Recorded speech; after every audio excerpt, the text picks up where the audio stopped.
Dahil Thursday ay CDC Day, ihahatid namin sa inyo mga programa at proyekto ng Clark Development Corporation para sa patuloy na pag-unlad ng Clark Freeport Zone tungo sa isang bagong Pilipinas. Silipin natin ang iba't ibang aktibidad na isinagawa sa Clark bilang pagdiriwang ng Tourism Month. At para makumpleto ang adventure, tampok din natin ang Jemmy Clark Unlimited Sports Club. Narito, panoorin po natin.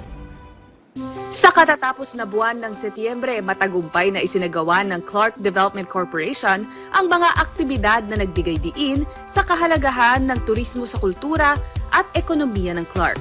Matatandaan na iginawad sa Clark Freeport ang top tourist destination in Central Luzon mula sa Department of Tourism Regional Office 3. Pinangunahan ni CDC President at CEO, Attorney Agnes V.S.C. de Benadera, ang iba't ibang aktibidad na inorganisa ng CDC Tourism and Promotions Division. Isang makulay na motorcade ang dinaluhan ng mga tourism-related establishments, gaya ng mga hotels, restaurants at iba pang kumpanya sa Clark. Nagkaisa mga ito upang ipakita ang kanilang suporta at pagmamalaki sa kanilang mga serbisyo at produkto. Ang motorcade na ito ay isang patunay ng pagkakaisa ng komunidad sa pagtangkilik sa lokal na turismo. Muling pinasalamatan ni Attorney de Benadera ang mga locators para sa kanilang patuloy na suporta sa mga programa ng CDC. Your participation actually in all the activities and programs of CDC is what gives us the fulfillment.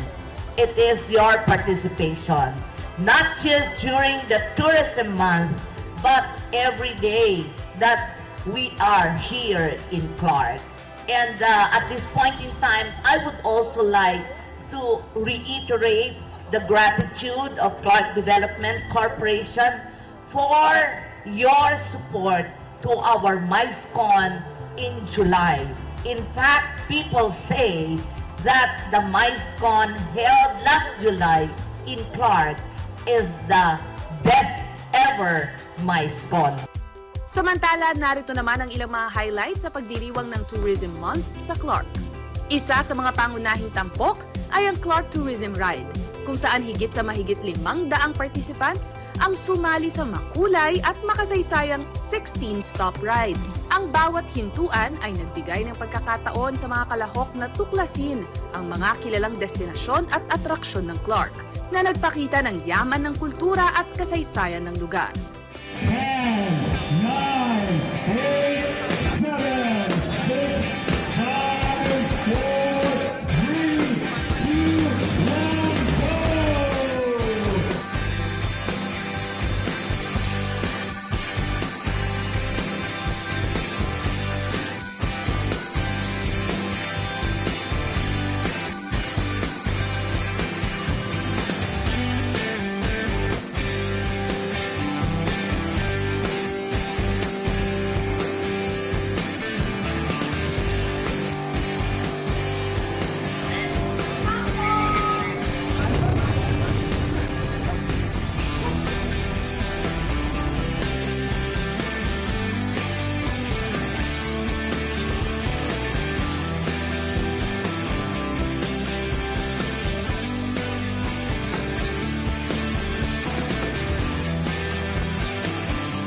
You know, Clark is now the #1 tourist destination in Central Luzon, and we are very proud of that.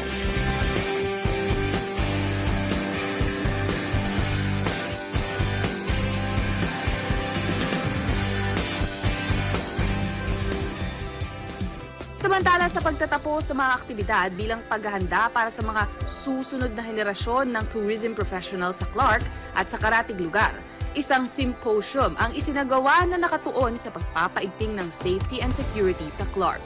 Dinaluhan ito ng 39 na hospitality students mula sa Hoxon College at Mabalacat City College.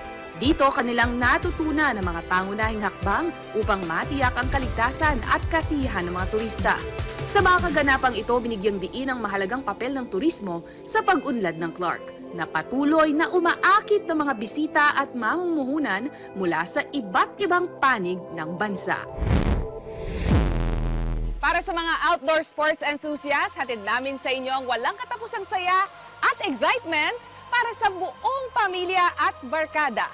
Dito sa Jemmy Clark Unlimited Sports Club.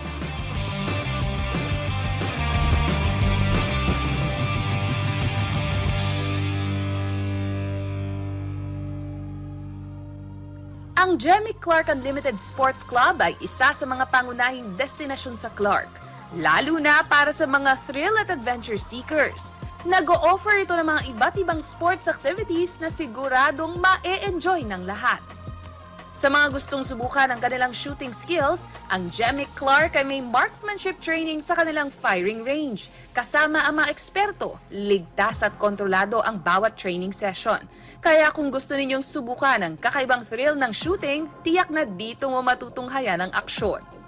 Kasama rin sa mga ino-offer nila ang archery, para naman ito sa mga nais ng mas tahimik pero focus na activity. Itinuturo rin dito ang tamang forma at diskarte sa pagpapana. Ang inyong precision at disiplina, dito rin masusubukan. Kaya perfect ito para sa mga gustong ma-improve ang kanilang focus. Masaya, pero alam mo ba, natutunan ko lang kay Sir, this is about moving on pala. So, kailangan dito matututo ka ngang mag-let go. So, yung mga gustong mag-let go and mag-move on dyan, tama naman. Dito lang yan sa Jemmy Clark Unlimited Sports Club. Kung off-road adventure naman ang hanap ninyo, may adrenaline-pumping ATV rides na pwedeng i-enjoy. Dito maaari kang mag-drive sa mga rough trails na siguradong magbibigay ng kakaibang experience. Hindi mo lang mararamdaman ang thrill ng mabilisang biyahe. Makikita mo rin ang ganda ng paligid sa loob ng Clark Freeport Zone habang nag-ATV. Hindi rin naman papahuli ang mga bata dahil mayroon din silang karting activity na perfect para sa kanila. Siguradong safe and fun para sa mga little racers natin. Kaya pati mga chikiting may chance maramdaman ang saya ng karting. Samantala, para sa mga mahilig sa team-based games, may inihanda ring airsoft arena ang Jemmy Clark. Perfect ito para sa barkadahan o pamilya na gustong mag-strategize at mag-enjoy sa friendly competition.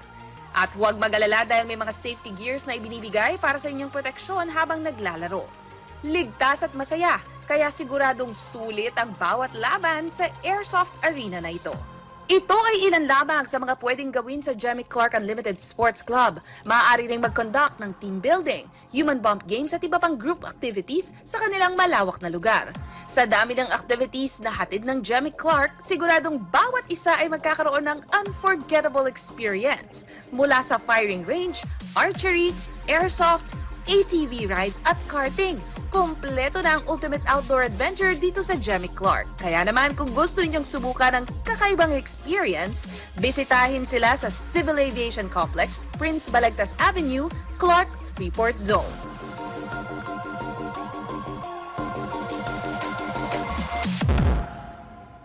Abangan ang iba pang mga update at mga pinagmamalaki ng Clark sa susunod na edisyon ng CDC sa Bagong Pilipinas.